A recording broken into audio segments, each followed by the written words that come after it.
नमस्कार, मी Kiran Palkar. Crime diary news channel मध्ये आपले स्वागत आहे. पाहूयात आजच्या ताज्या बातम्या.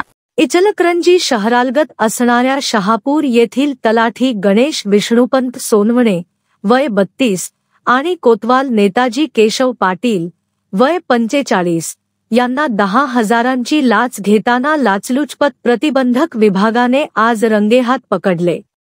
तक्रारदाराच्या वडिलांचे नाव गट नंबर 729 मधील 712 पत्रकात नोंद करण्यासाठी दोघा आरोपींनी 25,000 रुपयांची लाच मागितली होती.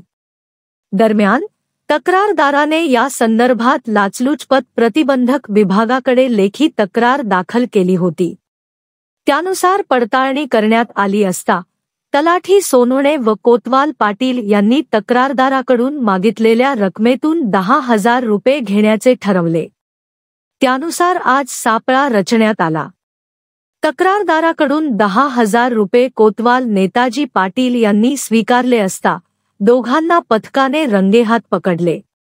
या प्रकरणी तलाठी गणेश सोनवणे व कोतवाल नेताजी पाटील यांच्या विरुद्ध शिवाजीनगर पोलीस ठाण्यात भ्रष्टाचार प्रतिबंधक अधिनियमांतर्गत गुन्हा नोंद करण्यात आला आहे. तर यातील आरोपींना ताब्यात घेण्यात आले असून पुढील तपास पोलीस निरीक्षक उज्ज्वला भडकमकर या करत आहेत.